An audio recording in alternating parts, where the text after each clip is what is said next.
I would like to welcome Bhavik here today from OKR Financial. Thank you so much for joining us and sharing your knowledge. So Bhavik will be walking us through his presentation, and as I mentioned, is open to answering any and all of your questions. So please put them in the Q&A and we'll do our best to get to all of them within the hour.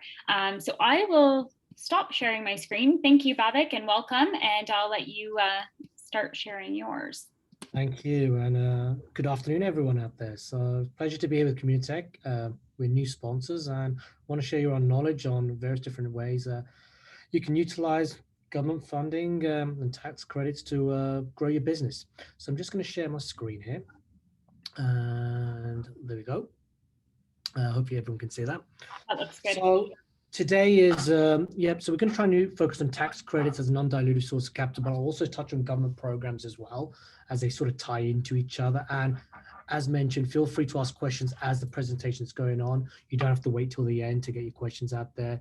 If it's a hot topic there and then, we can address it there and then, and I'll do my best to answer it as best as possible. So first introduction to OKR, who we are. We're a young company, been around 5 years. It was founded by Jason and Randy, who are well-known VCs and angels in Canada. They've been doing this for over 20 years as investing in companies. They found that a couple of companies they invested in needed capital really quickly, so they ended up financing the tax credit program, the SHRED program, which I'm going to go into a bit more detail. So as OKR, we have 8 funds, and with our 8 funds, it's for different types of investors, from regular people to high net worth investors and family offices. And we have 3 verticals of services. So one is we specialize in bridge financing, tax credit and government grants. So it's non-dilutive. We utilize that, which we're going to cover today. Our second one is we finance traditional assets and other asset-based solutions, which is really unique to the startup and the young companies, which I'll touch on a little bit, but won't go into too much detail. We'll give you a great opportunity to grow your business a lot quicker. And the last one, which is not non-dilutive, but we also have a venture fund, which we launched last summer. It's our 8th fund, where we're now sort of doing equity investments that range anywhere from 50,000 to a couple of million. So just moving on, what are we solving as a company? So our goal is we're trying to help companies grow utilizing non-dilutive funding. So that means getting money without giving away your company. A lot of companies, very early stage, are too quick to take equity and end up losing control really early. So our focus, even though we do have an equity branch, our real focus is really to try and see how you can capitalize on non-dilutive to grow your company and bring in equity at a later stage when you're really ready to bring it in. So why do we care? As I mentioned, our 2 founders, they're entrepreneurs and angel investors. Most of the management team, there's 5 of us, are also some sort of entrepreneur and being involved in the space with exits, failures, understand the struggles, and that traditional banks and financing companies can't help us all the time because we're so new. And so we've been through that, and we understand that's why we want to make an impact in the community in Canada. So what makes me an expert? So I ran one of the largest shredding government grants consulting firms in Canada for over 6 years. So I'm very well versed in that area of funding. I've also worked with some of the largest players internationally, from Vodafone to Thomson Reuters. I personally have raised probably about $30 million in government funding for companies. So really well versed in that, and over 20 years of marketing experience and business development for all different industries. So that makes me an expert. I'm also an advisor on several boards for young companies as well, trying to help them make sure they hit the right track and go in the right direction. So when we talk about SHRED's about a $4 billion industry, a tax credit that companies get every year. And I'm going to touch into the companies that may not utilize SHRED yet or understand how it works. And with government grants, there's over $10 billion worth of government funding available every year in Canada. There's over 2,500 programs. So companies should be experimenting, utilizing, or searching to see what are the sources of fundings out there if they haven't done so already. So let's start with the SHRED tax credit program, which is the most popular program in Canada. It's been around since 1986. And when I say popular, it's popular for R&D activities. So all Canadian entities can apply, even if it's foreign owned, and every industry can apply. So if you're spending money and time and resources in taking risks to develop new technology or improve processes or improve an existing product, you have a high chance that you can actually qualify for this program every year. only 5% of the companies are actually utilizing the scientific research portion of tax credits. Most of the 95% of the companies are claiming on this type are experimental development, and that's what SHRED stands for: scientific research and experimental development.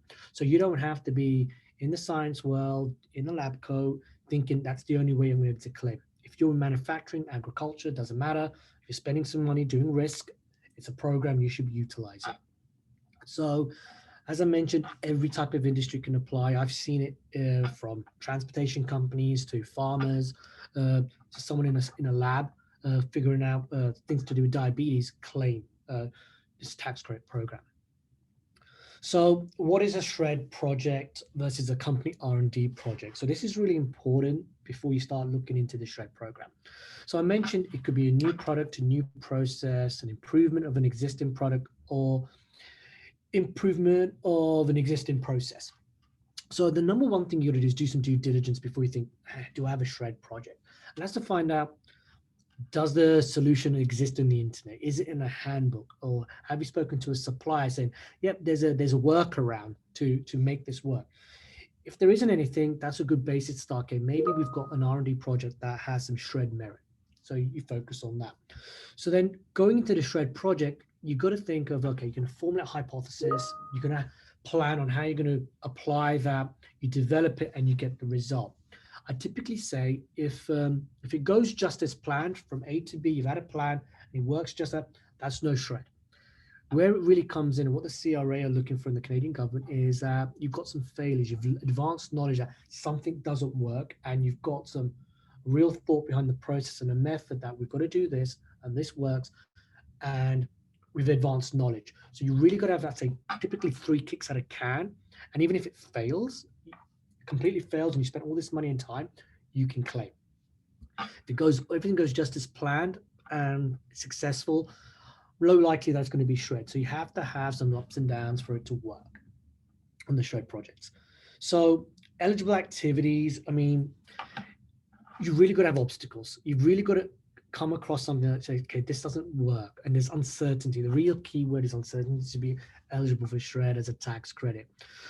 Activities from engineering, design, technical discussions, various areas come into what's eligible for the activities that you did that you can claim. If it is that pre-concept stage where you're just throwing ideas at a wall, that time is not claimable. It's once you actually start building out or start doing the work and you hit your first roadblock, that's when SHRED begins.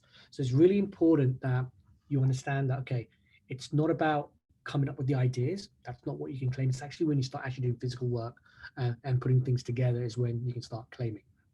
So I normally say, think of it as a high school experiment. You ask a question, you have an idea, you construct it, and you start testing. So a lot of people, when you go back into high school, when you're doing these methods and you're writing them out for your projects, it's a process you go through. And if it doesn't work and it's a failure, you know you've got something that's eligible there. The biggest thing that a lot of companies and young companies forget to do when they're claiming SHRED is they only think about the project that the company working on. They don't talk about the ones they failed on. If you've had a project that's failed and it's shelved, all that time and money you spent is actually claimable. So maybe going back and thinking about, okay, is there something there that we can tap into?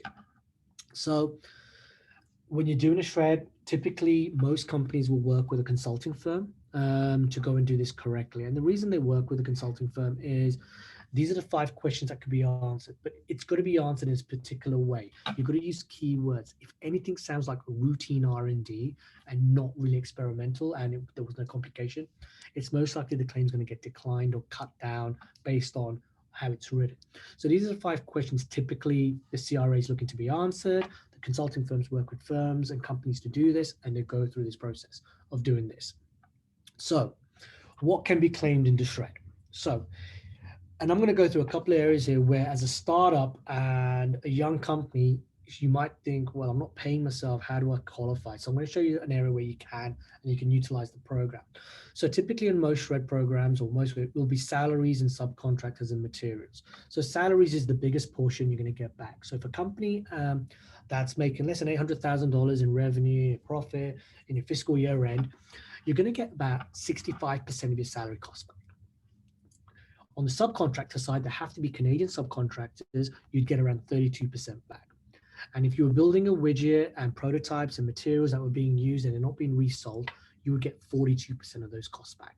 So if you add it up and you're doing all this work, all of a sudden now the dollars add up and you say, hey, look, I've got a claim I can do every year. The proxy is added to the salaries where you can get about an extra 55% back. And it depends on the method that your consultant uses to do your claim. Most of the time, the consultants will use the proxy method to give you about a 55% boost on the cost of overheads. So it's really important you understand this is what you can claim. If you're using, so when we say salaries, it has to be T4 employees. So I've come across when I was doing Shred consulting or working with a firm, you say, do you have employees? They say yes, and they're actually contractors. They're not actually employees, so they don't count as T4. And then they always say, yeah, we use contractors, but they weren't Canadian. They were in India, so they wouldn't be able to be claiming those contractors. So you've got to make sure everything's Canadian dollars spent, and this is what you can claim back. Now, I want to touch on it. So a lot of you young companies are doing sweat equity. You're not paying yourself. So we haven't got any salaries. How can we utilize this? So there is an area how you can maximize on this. So let's just say you've spent hours and hours doing this. There's 4 founders and they've been working on this project, and you want to know, you already know that if we keep doing this for another 6 months, there's not going to be any more R&D left and it's more close to commercialization. How can you capitalize on Shred? It's really easy. Figure out what you want to pay yourselves on the books. So let's say it's $100,000 each on salaries. All you've really got to pay is the payroll tax portion of that salary, and now it's an eligible Shred claim. Most consulting firms won't advise you this because they believe startups just don't have money, so they can't afford the payroll taxes. They can't afford to pay themselves. But if you can, and a lot of young companies are very inventive, creative, and can find the capital to do that, pay the payroll taxes, you can do a Shred claim. So something to consider about if you haven't thought about it on utilizing Shred. So I mentioned it before, if you're a CCPC, which is a Canadian Controlled Private Corporation, generating less than $800,000 taxable net income, you're going to get this refundable back at the percentage I said, and you get it back as cash. And that's the biggest incentive. It's going to be a cash return, which it doesn't mean you have to reinvest back into the company. You can take all the money you get back and go to Vegas and blow it all. So, it doesn't mean it has to be invested. It's your money. You've already spent it. You get a return back in cash. That's the most important thing. I would say 80% of the companies out there that are utilizing this program, this is how they survive because it covers most of their wages for their salaried employees. And if they don't get the Shred return, some of them fold. So they really utilize and maximize this company to stay forward. Because when you're doing R&D, it could be anywhere from 12 months to 3 years before you get to commercialization stage. So this program is really crucial for you to surviving and going forward. If you're a large company or a foreign-owned company, you get half the amount back, but it gets applied to your taxes. So it's a non-refundable tax credit. So you can still claim, it's still lucrative, and many companies are still doing this. The large ones are always applying for Shred because it does make an impact on the tax credits. So those are 2 areas as a company when you're claiming. So how do you maximize on the tax credit? So one of them I've mentioned is, as a startup, if you haven't been paying yourselves on the sweat equity, there's a way you can utilize it. The other one is, let's just say you're a company and you have contractors, and I'm going to use a BC as an example here. So you spend 100,000 on salaries, 100,000 on subcontractors, your total expenses are 200,000, your returns roughly about $97,000 on your $200,000 spend. So enhanced rates 35% is about the federal, and then you've got the BC portion. If you were to convert those subcontractors into salary, so let's just say you've got a contract and it was a 6-month contract. If they're open to, most of them are, if you're the only client, they're happy to be on payroll. Now you're going to get 65% of that salary back. All of a sudden, you've got 128,000. So if I go back up the slide, you had 97,000 when they were just subcontractors, but now you put them on salaries, it's 128. Small increase, but it's a significant increase when you're a young company. Every penny counts. So that's one simple way on how you can maximize on Shred. And the other ways, as I've mentioned, sweat equity is get yourselves on payroll or just pay the payroll taxes so you can utilize the program. What's really important about Shred is that you guys go through this. And again, I'm going to mention, I'm not a Shred consulting firm. I'm just working through this so you guys have better understanding on this, is documentation is really important. So when you're doing the application, you don't really provide any support documentation. Say, here's all the timesheets and here are the costs, or here are the drawings. But if you get flagged for an audit, the CRA is going to say, well, we don't understand the technology. We don't believe that you had you spent this much time on it, or you went through iterations. So you need to have this documentation to back up the work you did. And so that way, if you get flagged for an audit, the information's already there. Also, this documentation will help consulting firms, or even if you do it internally, to write the actual claim and figure out, okay, what are we actually going to get back? So keeping notes and keeping documentation is really important. You don't have to buy a fancy software to track all the work you're doing. It's a real simple process you can do is just create an email address with your domain name, and then anything to do with the project, just carbon copy that email address. If you have a team meeting, utilize that, send everything there, pictures, send it there. And then you can just go tracking and timeline. So it's easy for your consultant or yourself to figure out what went wrong and when it went wrong and have a good timeline.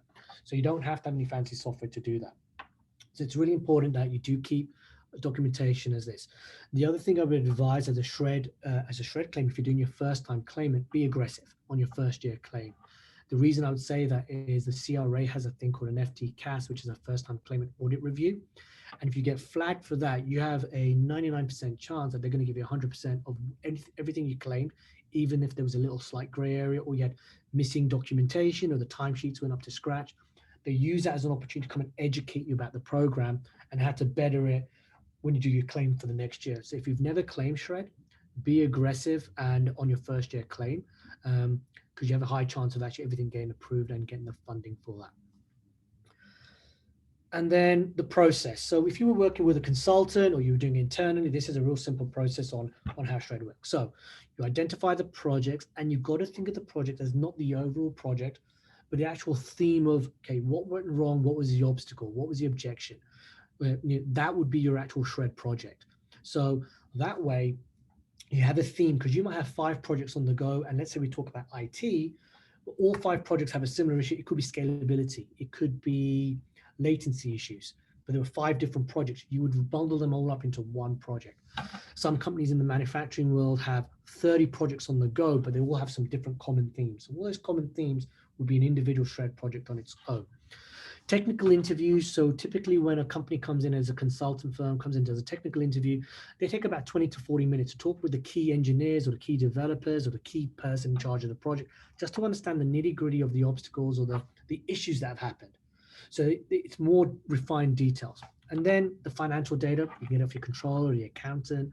They provide that information. You make sure everything matches up. They do the technical write-up. It gets reviewed. It gets submitted. There's firms out there that can turn a shred claim around in 3 days.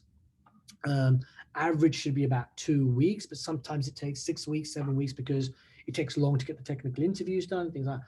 But it can be done in 3 days. It could be done in 6 weeks, and once it's in. Once the claim is submitted, it takes on average of about 3 months for you to get your return back from the CRA. So I'm going to touch into how you can maximize on that return and get some money in earlier. So there's over 200 consulting firms in Canada that help with shred consulting services. And most of them will work on contingency fee basis. There are some that still work on hourly and fixed fees, but you're paying anywhere in a range of 10 to 30%. You've got some of the top 4 firms like Deloitte, PwC that charge sometimes 3 to 5%, but they're for the large clients.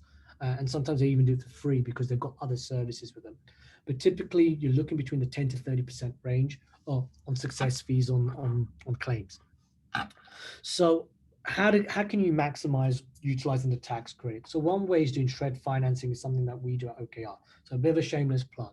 So how this works is we would actually advance you the money before you get paid from the CRA. So we would give you up to 75%, depending on who you're working with, and we give you the money immediately. We process it within 10 days, the cash is in the door. That allows you to, as a company, reinvest earlier, hire the people or marketing, whatever it's going to take to fast track your project to get ahead. By the time the CRA gives you the money, you pay the loan, you're already ahead. Companies that don't take the financing are then eventually waiting. So you typically file your taxes for your businesses 2 to 3 months after your year end. And by the time you get the money back from the CRA, you're already 6 months into your year end, your new year of business. So you've already spent 6 months and money on R&D. So if you can advance that, you can fast track your R&D and get to commercialization a lot quicker. So that's the advantage of financing. And again, it's non-dilutive. So what that means is you're not giving away your company, and you're utilizing debt, which is a lot cheaper than equity in the long run. So that's what we do with OKR with the tax credit side. Any questions on shred coming up? If not, I'll continue. haven't seen any, but maybe we'll just pause for a second. Okay.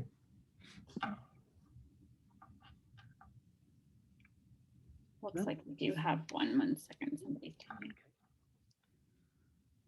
Any questions so far? Oh, what is the minimum amount to access your services? So the minimum loan we like to do is $50,000, but we've done less. So that's the minimum for accessing our services on the SHRED financing or government financing. That's what we do on our loans. There's no maximum. And another question is, what is the interest rate? Our interest rates will range anywhere from 1.3% to 2.2%, depending on varying factors. And the range really comes more towards the top end on the government grant side versus the SHRED. Okay, looks like we're good for questions. We're ready to move on. Thanks. Okay, so the government funding landscape.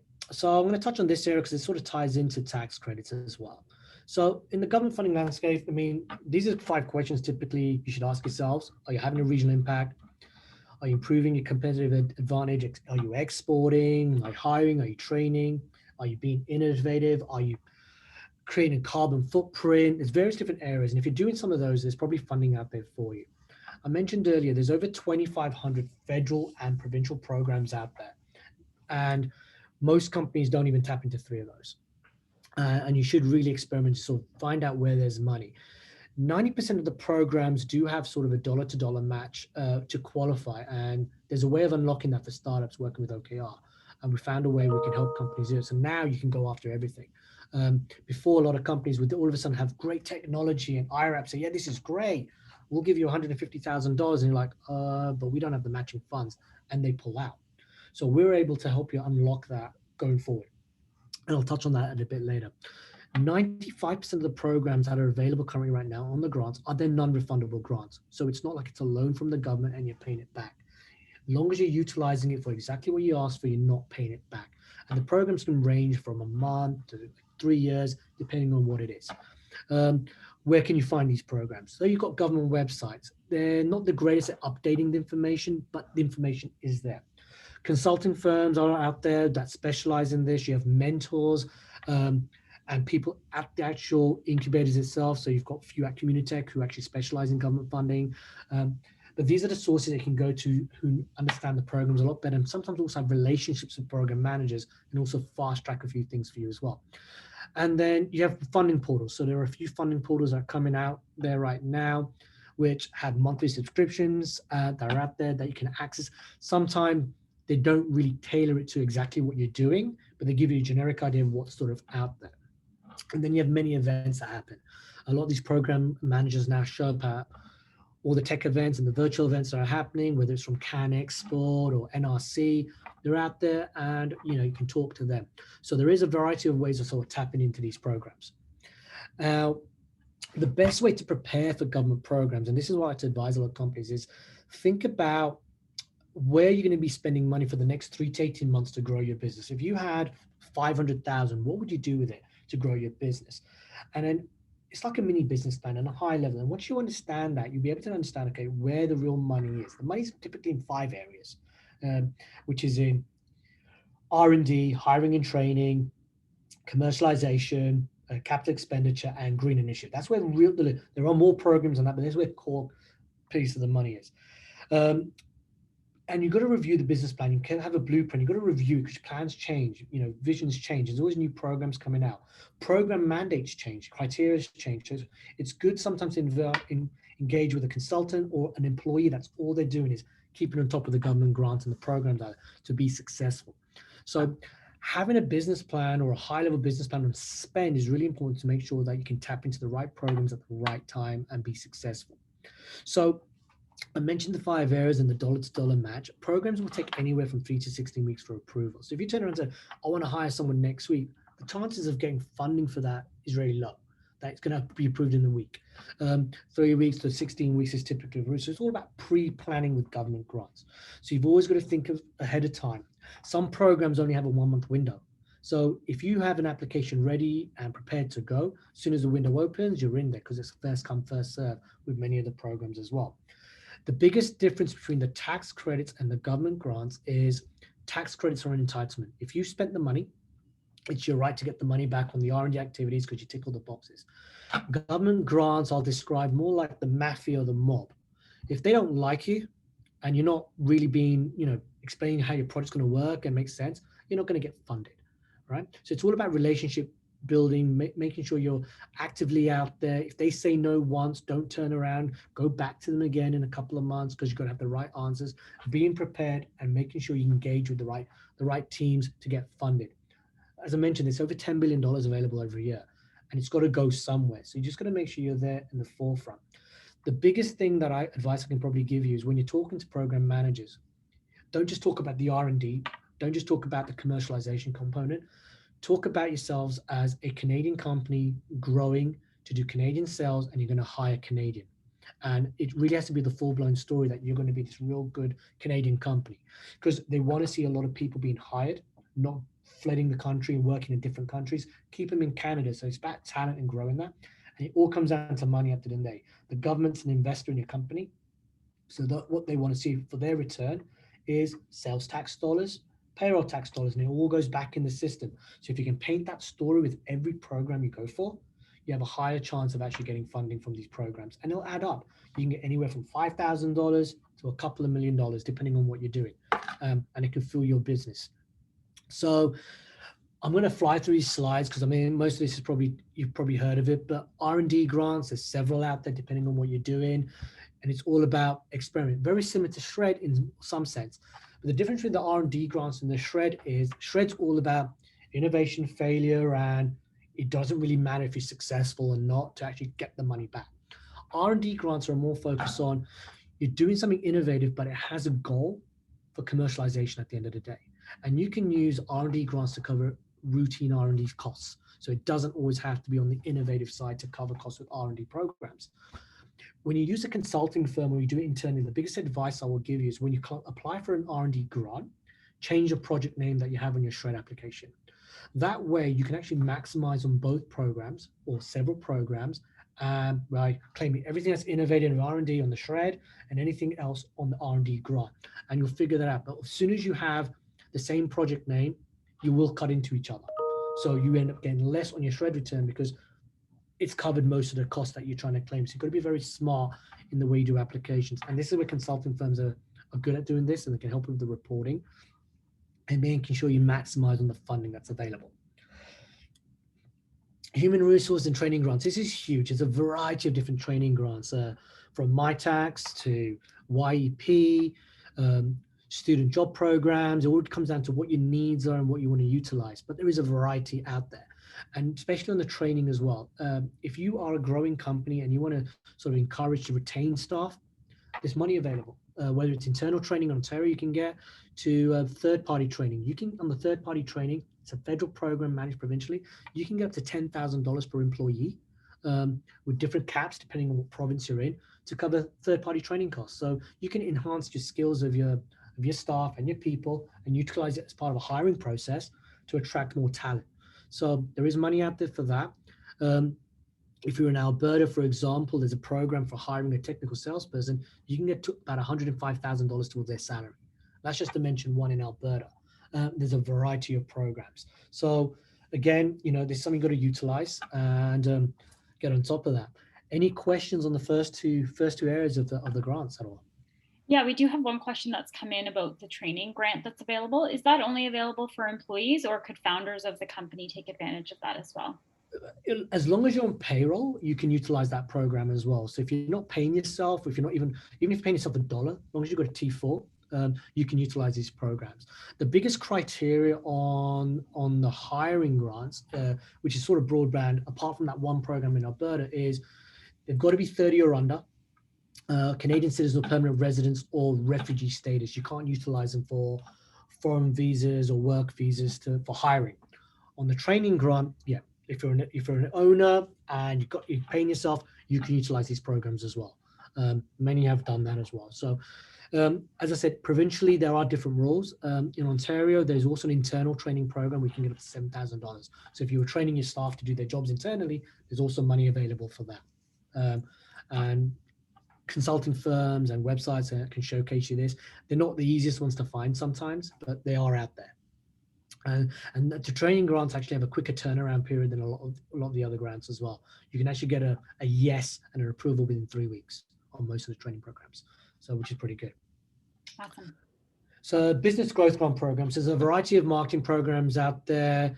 The requirements, they've actually changed. It's not 3 employees now. You can have for 1. Programs have really become a little bit more easy to access capital for marketing due to COVID, and helping younger companies to tap into it. A typical one I would mention is probably CanExport. CanExport's become a lot easier to get. It does take 60 days now to get approval, but it really is your marketing plan for a foreign market, all the activities you're doing. The only thing they're not covering right now are flights and travel, any sort of travel, but they'll cover boots on the ground, legal fees, anything to website improvements to do with that new market, and you can get up to $75,000. The contribution is 25% from the company, and it's a 2-year program. If you're doing any sort of working with a partner with some R&D component as well in a foreign market, you can get another $75,000 from that program as well. So there are different marketing programs out there depending on what industry you're in. If you're in agriculture, there's some other different ones out there where you can get labeling costs covered, some equipment covered to help you. But the labeling and the marketing costs for agriculture, there's a lot of programs out there for that, and especially exporting as well. The number one thing I would give to everyone is if you are deciding to do business outside of Canada and work with foreign companies out there, whether it's the US, Mexico, or Europe, check out EDC. They've got a variety of programs out there, and make sure you get EDC insurance. This will really protect you. And on the marketing side, I'd like to touch on the Business Development Bank of Africa, which sounds really weird and people thinking, oh, is it one of those Nigerian prince scams? It's not. There's a lot of money out there at the moment in Africa that Business Development Group is doing for R&D collaboration and marketing collaboration, and they're actually working with EDC. So it's actually insured and worked, and I would look into that if you are looking to do some foreign work as well. Big programs, anywhere from $50,000 to a few $1 million with the Business Development Bank of Africa, and they love working with Canadian companies. Thank you. That's great information. We do have one question that has come in. Do you still need to be incorporated for at least 2 years in order to be eligible for BGGP? For BGGP, I'm not too sure, so I won't say yes or no. What I would say is they are very flexible, all program managers, of bending rules if you develop a relationship with them, every program. So even if they have these rules, if they like you, they'll bend the rules. So sort of give them a call and see what they can do for you. That's what I would say. So, and I've seen that with many, many programs. Rules can be changed, because you've got to remember 2 things with all the government programs out there. One is they've got a budget, they've got to get rid of it, and they've got a time. So even the program managers are on a bit of a crunch time. So they like to get rid of the money as well. So if they like people they have. So what happens with a lot of the programs is they give out money, or they've approved funding, but sometimes that company doesn't use that funding totally, and money comes back in the pool, and they've got to get rid of it. So then they'll start calling other companies out that made an impact, or they'll say, do you want an extra $20,000? Or, hey, you still interested in getting 50,000? I can't give you 100. So it's always good to sort of start building those relations, because you always get money back in the pot as well. There's another tidbit as you're going through the government grants.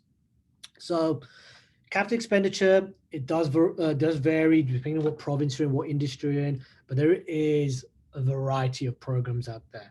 In Ontario at the moment, Southern Ontario has some really, really nice programs. There's one program where it'll give you up to 10% towards all costs for setting up a manufacturing facility.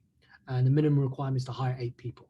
There's programs like that. So again, they're out there. If you're in that space, in manufacturing, agriculture, there are programs out there, and very lucrative programs as well. And then strong consulting firms. There's many firms out there. So there's a lot of firms that are doing SR&ED and grants.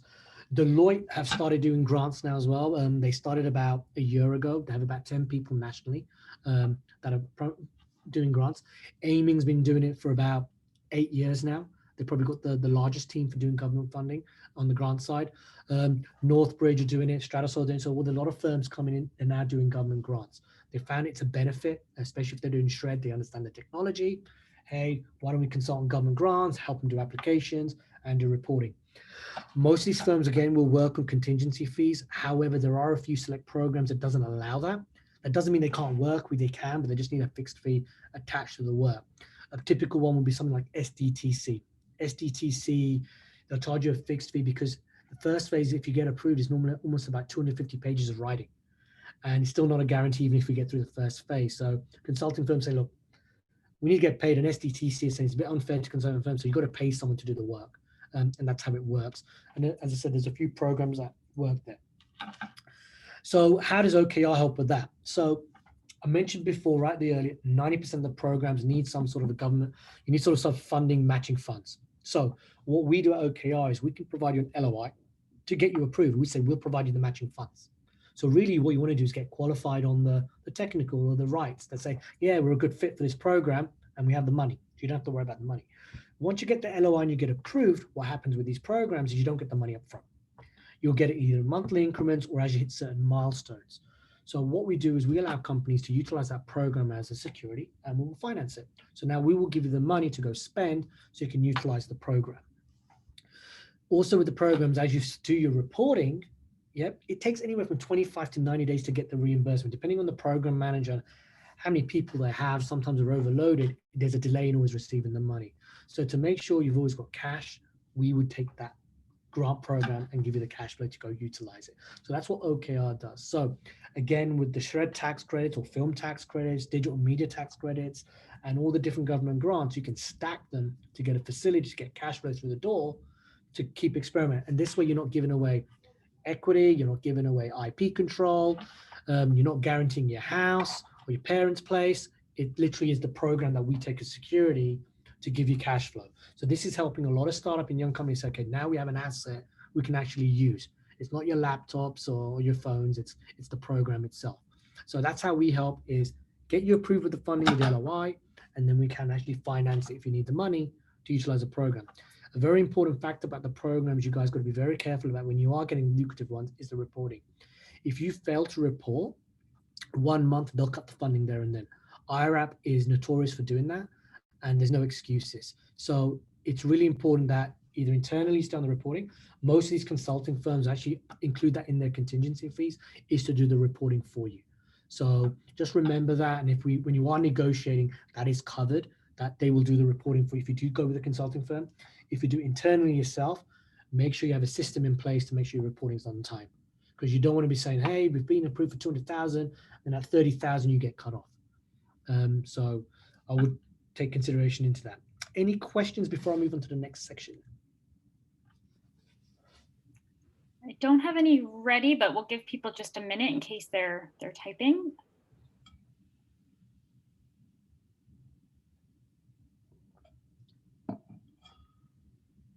I don't see any, so I think we're good to move on. Thank you.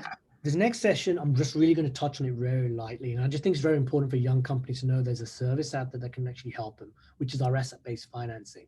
So typically, we do AR, inventory, other capital expenditures, but we normally the last resort if the banks or BDC can't help you on that area.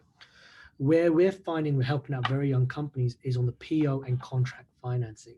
So if you're a young company and all of a sudden you land a large contract, whether it's $200,000 or $1 million, but you can't service it because you just don't have the money or the people to meet that contract, we've got a solution. We will take that as a security and finance that for you.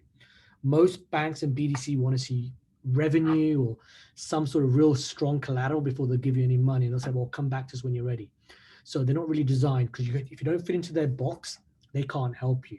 So we're able to be creative because we're private money, that we can actually be flexible and we can utilize it. And this is becoming more and more common. These young companies all of a sudden pique an interest of a potential investor or a synergetic partner that wants to be a client and lands them a contract, whether it's government or private.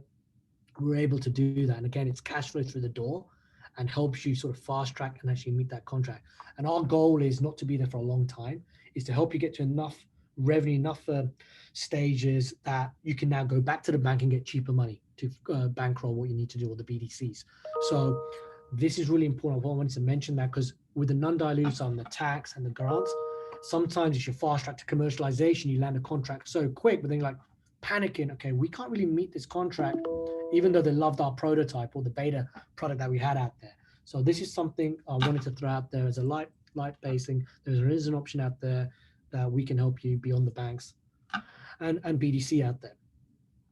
And we love the banks and the BDC. We do work with them as well, and we sort of become an alternative for them to help their clients as well, so they don't go anywhere else. And just want to touch on debt versus equity. So when we're talking about non-dilutive tax and grants, that's all non-dilutive. And if you finance it, it's debt. And the big difference is, you're not giving away your company with debt, but you are giving your company away with equity.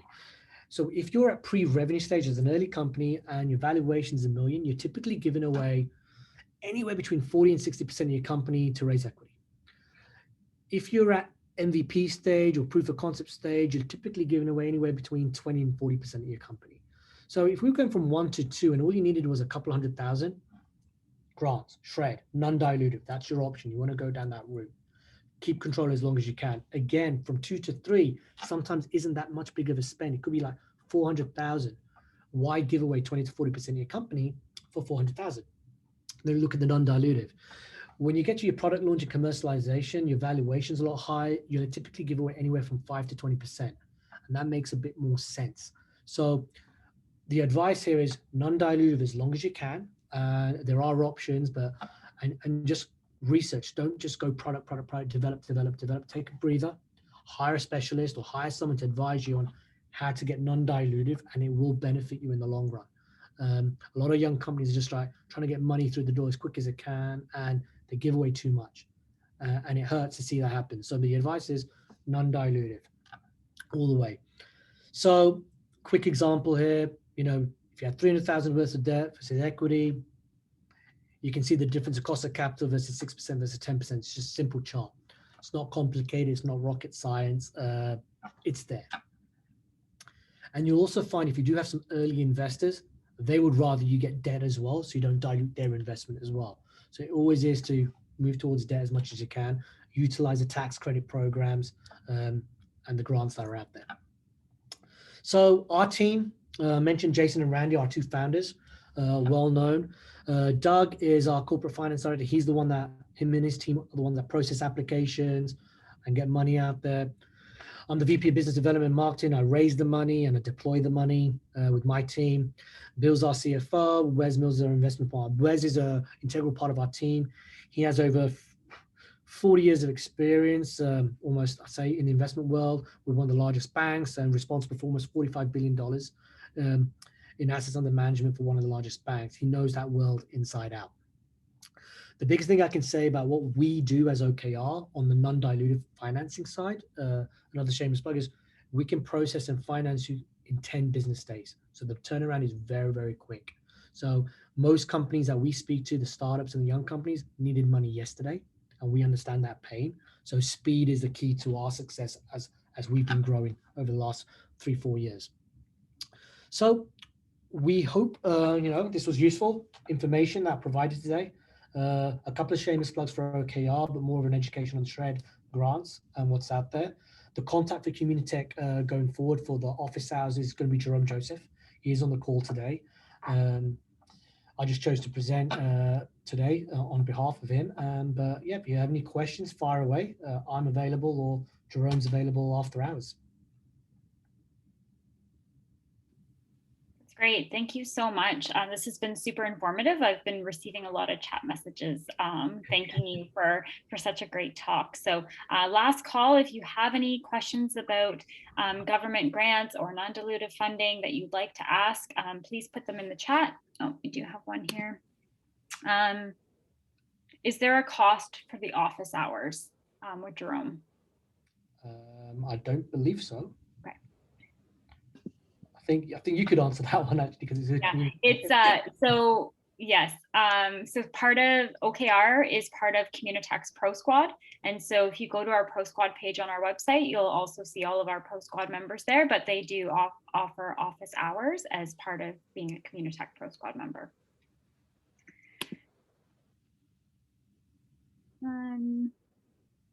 What does OKR look for when evaluating a company?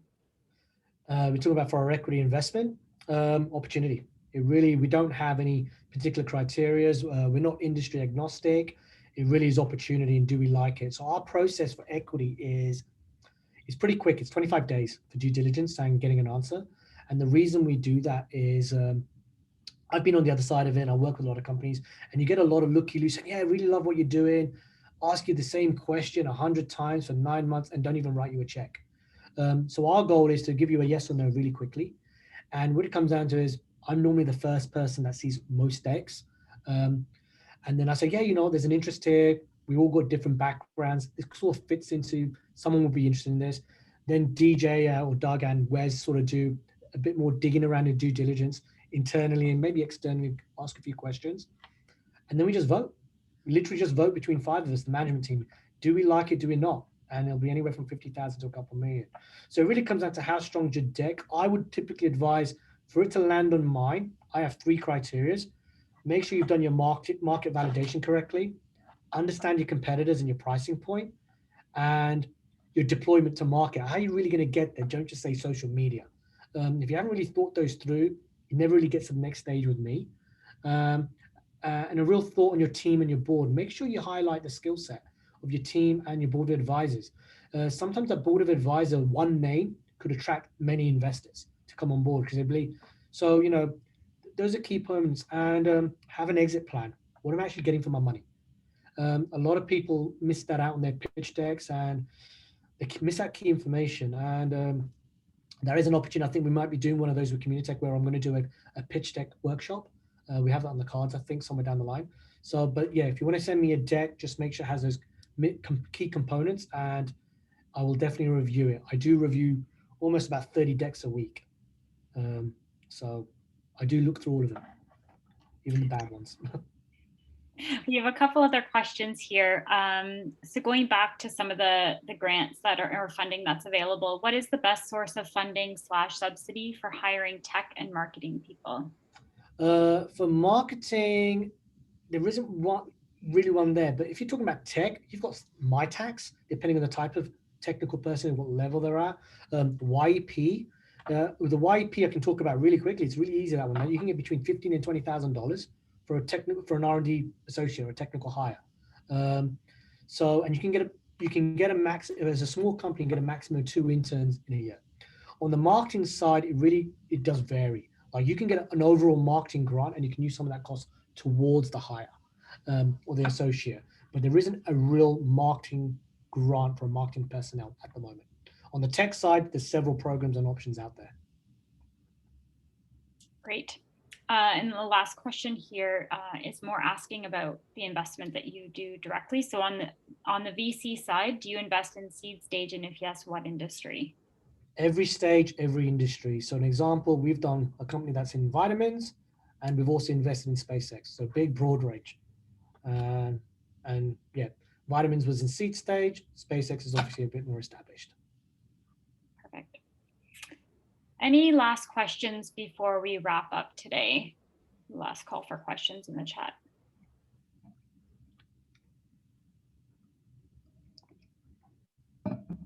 Okay, looks like we're good. Thank you so much for your time and the information you shared here with us today. The audience has been really grateful for a very informative presentation. So once again, we will send out a follow-up email with today's deck, as well as the link to access Jerome's office hours. And if you'd like to connect with OKR Financial, you can do that through our Post Squad page at communitech.ca. And yeah, it looks like we'll be having some future sessions on pitch decks. And I know BDC is joining us on April 6th to look at the funding, your company's funding roadmap and strategy. So more on the topics of looking for different types of funding along the journey. So just a continuation of today's conversation. So thank you very much, Bhavik, for being here and for your time. Really appreciate it. Amanda, thank you for joining us. And have a great week, everyone. And we'll see you next time. Perfect. Thanks, Take everyone. care. Bye.